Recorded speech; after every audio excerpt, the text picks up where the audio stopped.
ಎಲ್ಲರಿಗೂ ನಮಸ್ಕಾರ. ಇದು ಸುದ್ದಿ ವಿಶ್ಲೇಷಣೆ. ನಾನು ಶಶಿಧರ್ ಭಟ್. ಇದು ನನ್ನ ಡಿಜಿಟಲ್ ವಾಹಿನಿ ಸುದ್ದಿ ಟಿವಿ.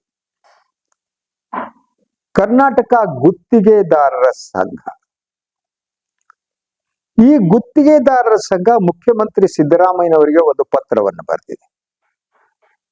ಆ ಪತ್ರದಲ್ಲಿ ಏನಿದೆ, ಅದು ಯಾಕೆ ಮುಖ್ಯವಾದದ್ದು ಅನ್ನೋದನ್ನ ನಾನು ತಮಗೆ ತಿಳಿಸ್ಕೊಳ್ಳೋದಕ್ಕೆ ಇಷ್ಟಪಡ್ತೀನಿ.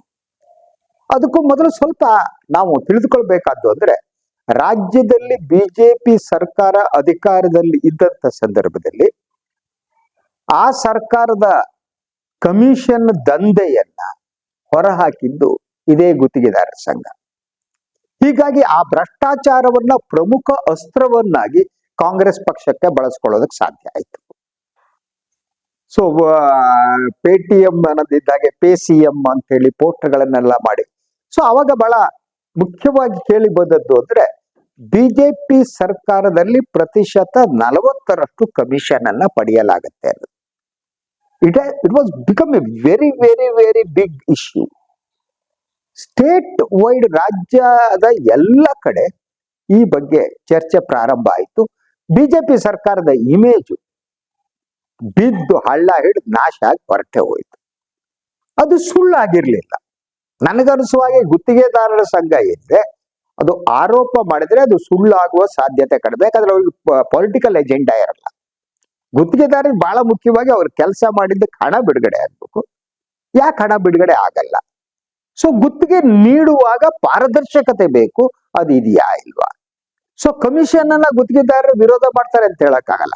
ಆದ್ರೆ ಅಟ್ಲೀಸ್ಟ್ ಒಂದು ಮಿತಿಯ ಒಳಗಡೆ ಕಮಿಷನ್ ಇದ್ದು ಹಣ ಬಿಡುಗಡೆ ಆದ್ರೆ ಕಾಮಗಾರಿ ಮಾಡೋದಕ್ಕೆ ಅನುಕೂಲ ಆಗುತ್ತೆ ಅಲ್ವಾ?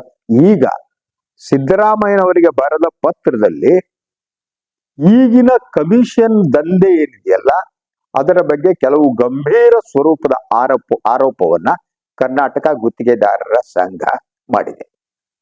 ಸೊ ಈ ಆರೋಪ ಕೂಡ ಸುಳ್ಳು ಅಂತ ನಾನು ನಂಬಲಾರೆ. ಬಿಜೆಪಿ ಸರ್ಕಾರದ ವಿರುದ್ಧ ಗುತ್ತಿಗೆದಾರರ ಸಂಘ ಮಾಡಿದ ಆರೋಪ ಎಷ್ಟು ಸತ್ಯವೋ, ಈ ಸರ್ಕಾರದ ವಿರುದ್ಧ ಕೂಡ ಗುತ್ತಿಗೆದಾರರ ಸಂಘ ಮಾಡಿರೋದು ಆರೋಪ ಅಷ್ಟೇ ಸತ್ಯ ಅನ್ನೋದು ಅನುಮಾನ ಇಲ್ಲ. ಅದು ಏನು ನಾನು ಹೇಳ್ತಾ ಹೋಗ್ತೀನಿ ನೋಡಿ. ನಾನು ಹೇಳ್ತೀನಿ, ಹಿಂದಿನ ಸರ್ಕಾರಕ್ಕಿಂತ ನಿಮ್ಮ ನೇತೃತ್ವದ ಸರ್ಕಾರದಲ್ಲಿ ಬಿಲ್ ಪಾವತಿಗೆ ಕಮಿಷನ್ ದುಪ್ಪಟ್ಟಾಗಿದೆ ಅಂತ, ಡಬಲ್ ಆಗಿದೆ. ಅಂದ್ರೆ ಬಿಜೆಪಿ ಸರ್ಕಾರದ 40% ಇದ್ರೆ ಸಿದ್ದರಾಮಯ್ಯ ಸರ್ಕಾರ ದುಪ್ಪಟ್ಟು ಅಂದ್ರೆ 80% ಆಯ್ತು. ಹಾಗಿದ್ರೆ 80% ಕಮಿಷನ್ ತೆಗೆದುಕೊಳ್ಳಲಾಗುತ್ತಾ? ಇದು ಪ್ರಶ್ನೆ. ಯಾಕಂದ್ರೆ 40% ನಿಜ ಆಗಿದ್ರೆ ಅವರ ಆರೋಪ ಮಾಡಿದ್ದು ಯಾರು, ಗುತ್ತಿಗೆದಾರ ಸಂಘ, ಈಗ ಅವರು ಆರೋಪ ಮಾಡಿದ್ದು ನಿಜ ಆಗ್ಬೇಕು. ಅದರ ಜೊತೆಗೆ ಕಾಂಗ್ರೆಸ್ ಪಕ್ಷಕ್ಕೆ ಆಗ ಮಾಡಿರುವ ಆರೋಪ ಒಂದು ಅಸ್ತ್ರ ಆಗಿದ್ರೆ, ಬಿಜೆಪಿ ಪಕ್ಷಕ್ಕೆ ಈಗ ಮಾಡುವ ಆರೋಪ ಅಸ್ತ್ರ ಆಗುತ್ತೆ. ಅದರಿಂದ ಇದು ಬಹಳ ಸೆನ್ಸಿಟಿವ್ ಆದ ವಿಚಾರ. ಅದಕ್ಕೆ ಅವ್ರು ಹೇಳ್ತಾರೆ, ಇನ್ನು ಹೇಳ್ತಾರೆ, ತಾವು ವಿರೋಧ ಪಕ್ಷದ ನಾಯಕರಾಗಿದ್ದಾಗ ನಮ್ಮ ಸರ್ಕಾರ ಅಧಿಕಾರಕ್ಕೆ ಬಂದರೆ ಗುತ್ತಿಗೆದಾರರ ಬಾಕಿ ಹಣ ಬಿಡುಗಡೆಗೆ ಯಾವುದೇ ಕಮಿಷನ್ ತೆಗೆದುಕೊಳ್ಳುವುದಿಲ್ಲ ಎಂದು ತಿಳಿಸಿದ್ದೀರಿ. ಇದು ಸಿದ್ದರಾಮಯ್ಯನವರು ಕೊಟ್ಟಂತ ಭರವಸೆ ಆಗಿತ್ತು. ಆದ್ರೆ ಹಿಂದಿನ ಸರ್ಕಾರಕ್ಕಿಂತ ಎಲ್ಲ ಇಲಾಖೆಗಳಲ್ಲೂ ಈಗ ಕಮಿಷನ್ ದುಪ್ಪಟ್ಟು ಆಗಿದೆ. ಇದನ್ನ ನಿಮ್ಮ ಗಮನಕ್ಕೆ ತರಲು ಸಂಘ ವಿಷಾದವನ್ನ ವ್ಯಕ್ತಪಡಿಸುತ್ತೆ. ಇದ್ರ ಪ್ರಕಾರ ಕಾಂಗ್ರೆಸ್ ಪಕ್ಷ ಚುನಾವಣಾ ಸಂದರ್ಭದಲ್ಲಿ ಯಾವ ಆಶ್ವಾಸನೆಯನ್ನ ಗುತ್ತಿಗೆದಾರರ ಸಂಘಕ್ಕೆ ನೀಡಿತ್ತೋ ಆ ಆಶ್ವಾಸನೆಯನ್ನ ಈಡೇರಿಸ್ತಾ ಇಲ್ಲ ಮತ್ತು ಕಮಿಷನ್ ಪ್ರಮಾಣವನ್ನ ಹೆಚ್ಚಿಸಿದೆ ಅನ್ನೋದು ಆಘಾತಕರವಾದದ್ದು. ಅದರಿಂದ ಬಿಜೆಪಿಯ ಭ್ರಷ್ಟಾಚಾರವನ್ನ ಟೀಕೆ ಮಾಡಿದಾಗ ಕಾಂಗ್ರೆಸ್ ಭ್ರಷ್ಟಾಚಾರವನ್ನು ಟೀಕೆ ಮಾಡಲೇಬೇಕಾಗುತ್ತೆ. ಅದರ ಪರಿಣಾಮ ಇದರ ನಂತರ ನೋಡೋಣ. ನೋಡಿ, ರಾಜ್ಯದಲ್ಲಿ ಹಿಂದಿದ್ದ ಬಿಜೆಪಿ ನೇತೃತ್ವದ ಸರ್ಕಾರಕ್ಕಿಂತ ಈಗಿನ ಕಾಂಗ್ರೆಸ್ ಸರ್ಕಾರದಲ್ಲಿ ಅಧಿಕಾರಿಗಳು ಹೆಚ್ಚು ಕಮಿಷನ್ ಪಡಿತಾ ಇದ್ದಾರೆ.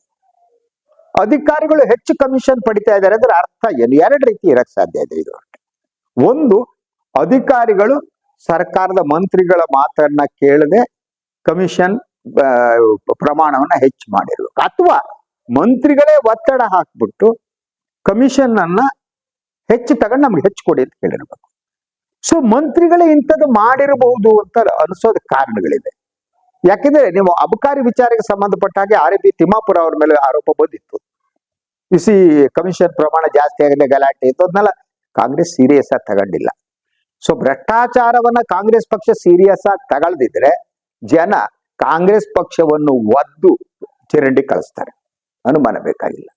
ಸೊ ಅದರ ಜೊತೆಗೆ ನೋಡಿ, ಅದು ಅವ್ರು ಹೇಳ್ತಾ ಹೋಗ್ತಾರೆ, ಏನ್ ಹೇಳ್ತಾರೆ ಅನ್ನೋದನ್ನು ಹೇಳ್ತೀನಿ.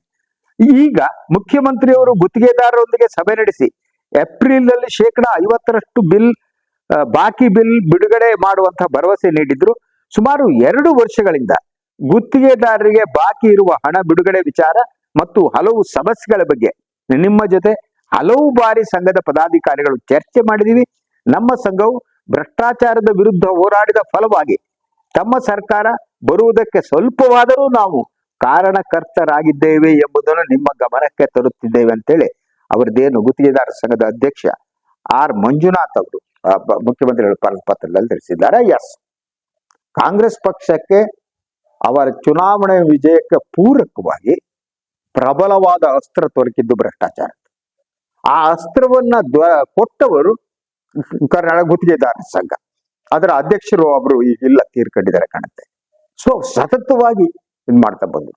ಅದರ ಜೊತೆಗೆ ನಾನು ಕೇವಲ ಇವ್ರ ಪತ್ರದ ಮಾತ್ರ ಅಲ್ಲ, ನಾನು ಹಲವಾರು ಗುತ್ತಿಗೆದಾರರು ನನಗೆ ಸಿಗ್ತಾರೆ. ಎಲ್ಲಿ ಸಿಗ್ತಾರೆ ಅಂತಂದ್ರೆ, ನಾನು ಬೆಳಗ್ಗೆ ವಾಕಿಂಗ್ ಮುಗಿಸಿ ಎಲ್ಲ ಹೋದ್ರೆ, ಕಾಫಿ ಕುಡಿಯೋಕೆ ಹೋದ್ರೆ ನಮ್ಮ ಚಂದ್ರಾಲೇಔಟ್ ಏರಿಯಾದಲ್ಲಿ ಅಲ್ಲಿ ಆ ಹೋಟೆಲ್ಗಳಿಗೆ ಬಂದಿರ್ತಾರೆ ಯೂಸುವಲಿ ಕಾಫಿ ಕುಡಿಬೇಕಾದ್ರೆ. ನಾನು ಆ ಗುತ್ತಿಗೆದಾರ ಹತ್ರ ಕೇಳಿದಾಗ ಅವ್ರು ಬಹಳ ಸಂದರ್ಭದಲ್ಲಿ ಹೇಳ್ತಾರೆ, ಸರ್ ಈಗ ಮೊದಲಿಗಿಂತ ಕಮಿಷನ್ ಪ್ರಮಾಣ ಜಾಸ್ತಿ ಆಗಿದೆ, ಅದ್ರ ಜೊತೆಗೆ ನೀವು 2 ವರ್ಷ 3 ವರ್ಷ ನೀವು ಹಣನೇ ಬಿಡುಗಡೆ ಮಾಡಲ್ಲ ಅಂದ್ರೆ ಅವ್ನು ಎಲ್ಲಿಂದೋ ದುಡ್ಡು ತಂದ್ಕೊಂಡು ಹೆಂಗ್ರಿ ಗುತ್ತಿಗೆ ಮಾಡ್ತಾನೆ? ನಿಮಗೆ ಪರ್ಸೆಂಟೇಜ್ ಕೊಟ್ಬಿಟ್ಟು ಆ ಕಾಮಗಾರಿಗಳಿವೆ, ಅದು ಬೇರೆ ಕಾಳಪೆ ಆಗುತ್ತೆ. ನೀವು 60% 70% ಕೊಟ್ಕೊಂಡು ಅವನು ರಸ್ತೆ ಆದ್ರೆ ರಸ್ತೆ ಗೆಟ್ ಹಾಕ್ತಾನ ದುಡ್ಡು. ಅವ್ರು ರಸ್ತೆ ಚೆನ್ನಾಗಿಲ್ಲ, ಗುಂಡಿ.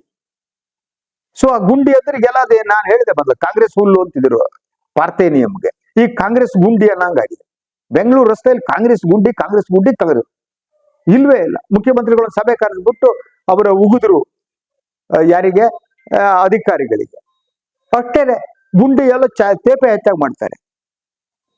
ಅದ್ರಲ್ಲಿ ಎಸ್ಪೆಷಲಿ ನೀವು ನಮ್ಮಂತ 2 ವೀಲರ್ ಹೋಗೋರಿಗೆ, ಕಾರ್ನಲ್ಲಿ ಹೋಗೋರಿಗೆ ಓಕೆ, ಗುಡ್ಡೆ ಹ್ಯಾಂಗ್ ತಗೊಂಡು ಹೋಗ್ತಾರ ಗೊತ್ತಿಲ್ಲ. ನಾವು ಟೂ ವೀಲರ್ ಹೋಗುವಂತ ನನ್ನಂತವರಿಗೆ ಆ ಒಂದು ಗುಂಡಿಯಲ್ಲಿ ನೀರು ನಿಂತಿದ್ರೆ ಮಳೆ ಬಂದಾಗ ಅದು ಗುಂಡಿನೋ ಏನೋ ಗೊತ್ತಾಗಲ್ಲ, ಹಾರಿಸಿದ್ರೆ ಪಡ್ಚ. ಅದ್ರ ಬಗ್ಗೆ ಒಂದು ಕನಿಷ್ಠ ಒಂದು ಮೀಟಿಂಗ್ ಮಾಡಿದ್ರು. ಒಬ್ರು ಏನು ಗುಂಡಿ ಇದೆ ಅಂತಂದ್ರೆ ಹೋಗಿ ಎಲ್ಲ ಯಾರ್ಯಾರು IT BT ಕಂಪನಿ ಬೇಕಾದ್ರೆ ಹೋಗಿ ಅಂತಾರೆ ಮುಖ್ಯಮಂತ್ರಿಗಳು. That is the situation. ನಂತರ ನೋಡಿ, ನಮ್ಮನ್ನು ಪ್ರತಿ ಬಾರಿ ಸಮಾಧಾನ ಮಾಡಿ ಸಮಸ್ಯೆಗೆ ಬಗೆಹರಿಸಲು ಅಧಿಕಾರಿಗಳಿಗೆ ಸೂಚಿಸಿದ್ದೀರಿ. ನಿಮಗೆ ಗೌರವ ಕೊಟ್ಟು ಅಪಾರ ನಂಬಿಕೆಯಿಂದ ಜಿಲ್ಲೆಗಳ ಎಲ್ಲ ಗುತ್ತಿಗೆದಾರರು ಸಮಾಧಾನದಿಂದ ಇದ್ದಾರೆ. ಆದರೆ ಇದುವರೆಗೆ ನಿಮ್ಮ ಸರ್ಕಾರದಿಂದ ನಮಗೆ ಪ್ರಯೋಜನ ಆಗಿಲ್ಲ. ಯಾಕಾಗಿಲ್ಲ?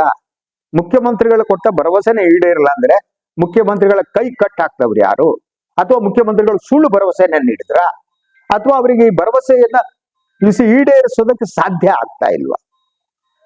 ಇಂಥ ಹಲವು ಪ್ರಶ್ನೆಗಳು ಇವೆ ನೋಡಿ. ಅದ್ರ ಜೊತೆಗೆ ಹೇಳ್ತಾರೆ, ಜ್ಯೇಷ್ಠತೆ ಮತ್ತು ಪಾರದರ್ಶಕ ಕಾಯ್ದೆ ಅನುಸರಿಸದೆ ಆಯ್ತಾ ಅವರದೇ ಫಾರ್ಮುಲಾಗಳನ್ನು ತಯಾರಿಸಿಕೊಂಡು ಸ್ಪೆಷಲ್ LOC ರೂಪದಲ್ಲಿ ಗುತ್ತಿಗೆದಾರರ ಬಾಕಿ ಹಣದಲ್ಲಿ 3 ತಿಂಗಳಿಗೊಮ್ಮೆ 15% 20% ಹಣವನ್ನು ಮಾತ್ರ ಬಿಡುಗಡೆ ಮಾಡ್ತಿದ್ದಾರೆ.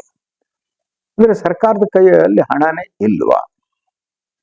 ಅಥವಾ ಒಟ್ಟಾರೆಯಾಗಿ ಹಣಕಾಸು ನಿರ್ವಹಣೆಯಲ್ಲಿ ಸಮಸ್ಯೆ ಇದೆಯಾ? ಅದರಿದ್ರೆ ಅದರ ಜವಾಬ್ದಾರಿ ಯಾರು ಹಣಕಾಸು ಇಲಾಖೆಯನ್ನು ಹೊಂದಿದ್ದಾರೆ ಮುಖ್ಯಮಂತ್ರಿಗಳು, ಅವರು ಹೊರಬೇಕಾಗುತ್ತೆ. ನೀವು ಅಂದ್ರೆ ಹಣಕಾಸು ನಿರ್ವಹಣೆಯಲ್ಲಿ ವೈಫಲ್ಯ ಆಗಿದೆ ಅಂತ ಅರ್ಥ. ಅದಿಲ್ಲ ಅಂತಂದ್ರೆ ನನ್ಗನ್ಸುವ ಹಾಗೆ ಈ ಮಂತ್ರಿಗಳು ಈ ಅಧಿಕಾರಿಗಳು ಸೇರಿ ಕಮಿಷನ್ ಕೊಡದೇನೆ ಅವರು ಹಣ ಬಿಡುಗಡೆ ಮಾಡದಿರೋ ಸ್ಥಿತಿ ಇದೆ. ಇದು ಬಹಳ ಮುಖ್ಯವಾದ ಕಾರಣ ಅಂತ. ಹಣ ಇಲ್ಲ ಅಂತಾನು ನಾನು ನಂಬಲ್ಲ. ಕಮಿಷನ್ನಿಗೆ ಕಾಯ್ತಾ ಇದ್ದಾರೆ. ಕಮಿಷನ್ ಇಲ್ಲದೆ ಇದು ಮಾಡಲ್ಲ. ಅದಕ್ಕೆ ಸಂಬಂಧಪಟ್ಟಾಗಿ ನೋಡಿ, ಯಾವ್ಯಾವ ಅವರ ಪತ್ರದಲ್ಲಿ ವಿವರಗಳು ಕೂಡ ಇದೆ ಸ್ಟೋರಿಯಲ್ಲಿ ಇದು. ಸೊ ಯಾವ್ಯಾವ ಇಲಾಖೆಯಲ್ಲಿ ಎಷ್ಟು ಬಾಕಿ ಇದೆ ಅಂತ ನೋಡಕ್ ಹೋಗಿ, ಜಲಸಂಪನ್ಮೂಲ ಇಲಾಖೆ, ಜಲಸಂಪನ್ಮೂಲ ಸಚಿವರು ಯಾರು ಅಂತ ಗೊತ್ತಿದೆ ನಿಮಗೆ, ಅದು 12,000 ಕೋಟಿ ಬಾಕಿ ಉಳಿಸ್ಕೊಂಡಿದ್ದಾರೆ. ಲೋಕೋಪಯೋಗಿ ಇಲಾಖೆ 9,000 ಕೋಟಿ ಬಾಕಿ ಇದೆ. ಪಂಚಾಯತ್ ರಾಜ್ ಇಲಾಖೆ 3,600 ಕೋಟಿ ಬಾಕಿ ಇದೆ. ಸಣ್ಣ ನೀರಾವರಿ 3,200 ಕೋಟಿ ಬಾಕಿ ಇದೆ. KRIDL 3,000 ಕೋಟಿ ಬಾಕಿ ಇದೆ. BBMP 1,800 ಕೋಟಿ ಬಾಕಿ ಇದೆ. ನಗರಾಭಿವೃದ್ಧಿ 1,200 ಕೋಟಿ ಬಾಕಿ ಇದೆ. ವಸತಿ 900 ಕೋಟಿ ಬಾಕಿ ಇದೆ. ಕಾರ್ಮಿಕ ಇಲಾಖೆ 800 ಕೋಟಿ ಬಾಕಿ ಇದೆ. ಪೌರಾಡಳಿತ ಇಲಾಖೆ 800 ಕೋಟಿ ಇದೆ. ವಕ್ಫ್ 600 ಕೋಟಿ ಇದೆ. ಸೊ ಅಂದ್ರೆ ಏನ್ ಅರ್ಥ? ಈ ಕಾಮಗಾರಿಗಳನ್ನ ಮಾಡಿಸಿ ನಿಮ್ಗೆ ದುಡ್ಡೇ ಬಿಡುಗಡೆ ಮಾಡ್ಸಕ್ಕಾಗಲ್ಲ ಅಂದ್ರೆ ನೀವು ನೆಕ್ಸ್ಟ್ ಏನ್ ಮಾಡ್ತೀರಿ? ಅಧಿಕಾರಿಗಳ ಸಭೆ ಕರೆದ್ರೆ ಗುಂಡಿ ಮುಚ್ಚಿರಿ, ರಸ್ತೆ ಮಾಡ್ರಿ, ದುಡ್ಡೇ ಬಿಡುಗಡೆ ಮಾಡ್ತಿದ್ರೆ ಹೇಗೆ? ಕಮಿಷನ್ ನನಗೆ ಶಾಕಿಂಗ್ ಆದ್ದು, ಬಿಜೆಪಿ ಕಾಲದ ಏನ್ ಕಮಿಷನ್ ಇದೆ ಅದು ದುಪ್ಪಟ್ಟಾಗಿದೆ ಅಂತ. ಯಾವ ನೈತಿಕತೆಯನ್ನ ಕಾಂಗ್ರೆಸ್ ಸರ್ಕಾರ ಮಂತ್ರಿಗಳು ಉಳಿಸ್ಕೊಂಡಿದ್ದಾರೆ? ಬಿಜೆಪಿ ಜನ ಭ್ರಷ್ಟಾಚಾರದ ಕಾರಣಕ್ಕೂ ಅವ್ರನ್ನ ಸೋಲಿಸಿದ್ದಾರೆ. ಅದು ನಿಮ್ಗೊಂದು ಎಚ್ಚರಿಕೆಯ ಗಂಟೆ ಅಲ್ವಾ? ನೀವು ಅವರಿಗಿಂತ ಹೆಚ್ಚಿನ ಪ್ರಮಾಣದಲ್ಲಿ ಭ್ರಷ್ಟಾಚಾರದಲ್ಲಿ ತೊಡಗಿದ್ರೆ ಜನ ನಿಮ್ಮನ್ನ ರಕ್ಷಿಸ್ತಾರೆ ಅಂದ್ಕೊಂಡಿದ್ದಾರ? ಜನ ನಿಮ್ಮನ್ನು ಒದ್ದು ಓಡಿಸ್ತಾರೆ. ನೀವೇನು ದೇವಲೋಕದಿಂದ ಎಲ್ಲಿಂದೋ ಇಳಿದು ಬಂದು ಪ್ರತ್ಯಕ್ಷರಾದವರಲ್ಲ. ಅದರ ಜೊತೆಗೆ ಅಪಾಯ ಅಂತಂದ್ರೆ ಇದೇ ಸಿಚುವೇಶನ್ ಮುಂದುವರೆದ್ರೆ ಕೋಮುವಾದಿ ಪಕ್ಷಗಳು ಬಂದು ಮತ್ತೆ ಅಧಿಕಾರ ಹಿಡಿತವೆ. ಆವಾಗ ಭ್ರಷ್ಟಾಚಾರ ಜೊತೆಗೆ ಕೋಮುವಾದ ಎರಡು ಜೊತೆಯಾಗ್ಬಿಟ್ಟು ಇಡೀ ಸಮಾಜ ಅಪಾಯಕ್ಕೆ ಹೋಗಿ ಸಿಕ್ಕಾಗತ್ತೆ. ಅದರ ಜವಾಬ್ದಾರಿ ಕೂಡ ಕಾಂಗ್ರೆಸ್ ಕೊಡ್ಬೇಕಾಗತ್ತೆ. ಯಾಕಂದ್ರೆ ಜನರ ನಂಬಿಕೆ ಇರುತ್ತಲ್ಲ, ಆ ನಂಬಿಕೆಯನ್ನ ಉಳಿಸಿಕೊಳ್ಳಬೇಕಾದ ಹೊಣೆಗಾರಿಕೆ ಪಕ್ಷಗಳ ಮೇಲೆ ಇರಬೇಕು. ಆದ್ರೆ ಕಾಂಗ್ರೆಸ್ ಅದನ್ನು ಯಾವುದು ಮಾಡ್ತಾ ಇಲ್ಲ ಅಂತಾನೆ ನನಗೆ ಅನಿಸುವುದಕ್ಕೆ ಪ್ರಾರಂಭ ಆಗಿದೆ. ಒಂಥರ ವಿಫಲ ಸರ್ಕಾರ ಆಗ್ತಾ ಇದೆ. ಅದ್ರ ಜೊತೆ ಸಿದ್ದರಾಮಯ್ಯನವರನ್ನ ಕಟ್ ಹಾಕ್ತಾ ಇದೆ ಅನ್ಸುತ್ತೆ. ಯಾರು ಕಟ್ ಹಾಕ್ತಾರೆ? ಕಾಂಗ್ರೆಸ್ ಹೈಕಮಾಂಡ್ ಒಂದಿಷ್ಟು ಕಟ್ ಆಗ್ತಾ ಇರ್ಬೇಕು, ಸ್ಟೇಟ್ ಲೀಡರ್ಸ್, ಪವರ್ಫುಲ್ ಲೀಡರ್ಸ್ಗಳು ಕಟ್ ಆಗ್ತಾ ಇರ್ಬೇಕು. ಆದ್ರಿಂದ ಸಿದ್ದರಾಮಯ್ಯನವರು ಈ ಕಾಲು ಕೈಯನ್ನ ಕಟ್ಟಿ ಹಾಕುವಂತಹ ಕೆಲಸ ಸತತವಾಗಿ ನಡೀತಿದೆ. ಅವರ ಕಾಲು ಕೈ ಕಟ್ ಹಾಕ್ಬಿಟ್ಟು ಭ್ರಷ್ಟಾಚಾರ ಕಮಿಷನ್ ಇನ್ನೂ ಜಾಸ್ತಿ ಆಗಿರ್ಬೇಕು. ಸ್ಟಿಲ್ ನಾನು ಸಿದ್ದರಾಮಯ್ಯ ಭ್ರಷ್ಟರು ಅಂತ ನಾನು ಒಪ್ಪೋದಕ್ಕೆ ರೆಡಿ ಇಲ್ಲ. Is not like that. ನೀವು ಯಾವುದೇ ರಾಜಕಾರಣಿಗೆ ಹೋಲಿಸಿದ್ರು ಅವರೆಲ್ಲರಿಗಿಂತ ಅವರು ಶುದ್ಧ ಹಸ್ತರಾಗಿದ್ದಾರೆ, ನನಗದೆಲ್ಲ ಅನುಮಾನ ಇಲ್ಲ. ಆದ್ರೆ ನೀವು ಕೇವಲ ಶುದ್ಧ ಹಸ್ತರಾದ್ರೆ ಸಾಕಾಗಲ್ಲ. ನೀವು ಅಡ್ಮಿನಿಸ್ಟ್ರೇಷನ್ ನಲ್ಲಿ ಇವರನ್ನೆಲ್ಲ ನಿಯಂತ್ರಿಸುವ ಶಕ್ತಿಯನ್ನ ಹೊಂದಿರಬೇಕಾಗತ್ತೆ. ಅದಿಲ್ಲದೆ ನೀವು ಹೊಂದಾಣಿಕೆಯ ರಾಜಕಾರಣ ಮಾಡಿದ್ರೆ ಹಾಳಾಗುವುದು ಮುಖ್ಯಮಂತ್ರಿಗಳ ಇಮೇಜ್. ಅವರ ಸರ್ಕಾರದಲ್ಲಿ ಈಗ ಕಮಿಷನ್ ಡಬಲ್ ಆಗಿದೆ ಅಂದ್ರೆ ಅದರ ನೈತಿಕ ಹೊಣೆಗಾರಿಕೆ ಮುಖ್ಯಮಂತ್ರಿಗಳೇ ಆಗುತ್ತೆ. ಮುಖ್ಯಮಂತ್ರಿಗಳು ಮಾಡದೇ ಇರ್ಬೋದು, ಉಳಿದಿದ್ದೇವು ನೈತಿಕ ಜವಾಬ್ದಾರಿಯನ್ನು ಹೊರಬೇಕಲ್ವಾ ಅವರು? ಅದರಿಂದ ಅವ್ರು ತಪ್ಪಿಸ್ಕೊಂಡು ಹೋಗಕ್ಕಾಗಲ್ಲ ನೈತಿಕ ಜವಾಬ್ದಾರಿಯಿಂದ. That is his responsibility. ಆದ್ರೆ ಈ ವಿಚಾರದ ಬಗ್ಗೆ ಏನ್ ಮಾತಾಡ್ತಾರೆ ಯಾರು ಹೇಳೋದಕ್ಕೆ ರೆಡಿ ಇಲ್ಲ. ಸೊ ಕಮಿಷನ್ ಪ್ರಮಾಣ ನೀವು 50-60% ಹೋದ್ರೆ 100 ರೂಪಾಯಲ್ಲಿ 60 ರೂಪಾಯಿನ ನೀವು ಕಮಿಷನ್ ಕೊಟ್ಟರೆ 40 ರೂಪಾಯಿ ಏನ್ ಕಾಮಗಾರಿ ಮಾಡ್ತೀರಿ? ರಸ್ತೆ ಕಾಮಗಾರಿ ಮಾಡಕ್ಕಾಗತ್ತಾ? ಕಟ್ಟಡ ಕಾಮಗಾರಿ ಮಾಡಕ್ಕಾಗತ್ತಾ? ಯಾವ ಡೆವಲಪ್ಮೆಂಟ್ ವರ್ಕ್ ಮಾಡಕ್ಕಾಗತ್ತೆ ಹೇಳಿ? ಎಲ್ಲ ಕಳಪೆ ಆಗಿ ಹೋಗುತ್ತೆ. ಅಷ್ಟು ಕಳಪೆ ವರ್ಕ್ ಆಗುತ್ತೆ. ಯಾಕಂದ್ರೆ ಯಾವ ಗುತ್ತಿಗೆಕಾರ ಕೂಡ ಅವನಿಗೆ ಗುತ್ತಿಗೆದಾರ ಎದುರಿಸೋ ಸಮಸ್ಯೆ ಲೆಕ್ಕ ಹಾಕಿ ಮೊದಲನೇದಾಗಿ ಅವರಿಗೆ ಏನು ಗುತ್ತಿಗೆ ತಗೋತಾರೆ ಆವಾಗ ಕೊಡ್ಬೇಕಾದ ಕಮಿಷನ್ ಇಂಪ್ಲಿಮೆಂಟ್ ಮಾಡ್ಬೇಕಾದ್ರೆ, ನಂತರ ನೀವು LOC ಇದನ್ನ ದುಡ್ಡಿನ ಬಿಡುಗಡೆ ಮಾಡ್ಕೊಳ್ಳೋದಕ್ಕೆ ಕಮಿಷನ್ಗಳು ಅಷ್ಟೆಲ್ಲ ಮಾಡಿ ಅವ್ನು ಕಾಮಗಾರ ಮಾಡಿ ಬದುಕೋದು. ಅಟ್ಲೀಸ್ಟ್ ಅವನಿಗೆ ಒಂದು 100 ರೂಪಾಯಿ ಇನ್ವೆಸ್ಟ್ ಮಾಡಿ ಒಂದು 5 ರೂಪಾಯಿ 2 ರೂಪಾಯಿ ಉಳಿಬೇಕಲ್ವಾ? ಅವನಿಗೆ ಅವನು ಕುಟುಂಬ ಇರುತ್ತೆ, ಅವನು ಬದುಕಬೇಕು ಅಲ್ವಾ?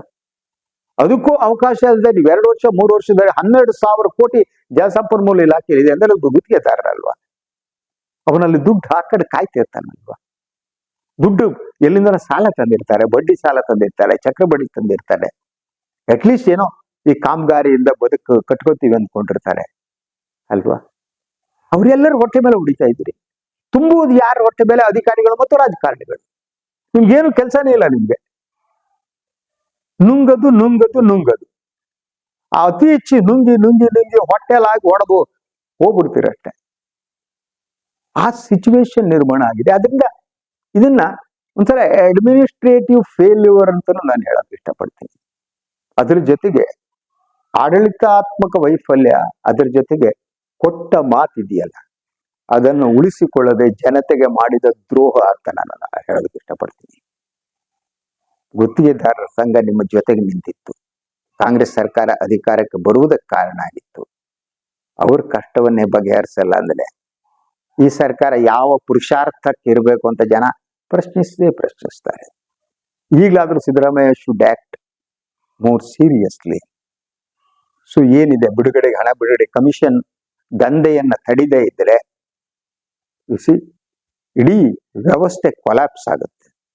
50%, 60%, 70% ಕಮಿಷನ್ ಅಂತ ಆದ್ರೆ ಈ ರಾಜಕಾರಣಿಗಳಿಗೆ ಎಲ್ರು ಹೋಗ್ತಾರೆ? ನರಕ ಇದ್ರೆ ಗೊತ್ತಿಲ್ಲ ನನಗೆ, ನರಕಕ್ಕೆ ಹೋಗ್ತಾರೆ ಇವರಿಗಾಗಿ ಸ್ಪೆಷಲ್ ನರಕವನ್ನೇ ಸೃಷ್ಟಿ ಮಾಡಬೇಕಾಗುತ್ತೆ. ಇರೋ ನರಕ ಸಾಕಾಗಲ್ಲ. ಇದು ಸಿಚುವೇಶನ್. ಇದುವೇ ಇದಾಗಿತ್ತು ಇವತ್ತಿನ ಸುದ್ದಿ ವಿಶ್ಲೇಷಣೆ. ಇನ್ನೊಂದು ವಿಚಾರದೊಂದಿಗೆ ಮತ್ತೆ ಬರ್ತೀನಿ. ನಾನು ಲೈಕ್ ಮಾಡಿ, ಸಬ್ಸ್ಕ್ರೈಬ್ ಮಾಡಿ, ಬೆಲ್ ಐಕಾನ್ ಪ್ರೆಸ್ ಮಾಡೋದಕ್ಕೆ ಮಾಡಬೇಡಿ. ಹಾಗೇನೆ ಸಾಧ್ಯ ಆದರೆ ಸಹಾಯ ಮಾಡಿ ಸ್ವತಂತ್ರ ಪತ್ರಿಕೋದ್ಯಮವನ್ನು ಉಳಿಸಿ ನನ್ನನ್ನ ಹಾರಿಸಿ. ನಮಸ್ಕಾರ.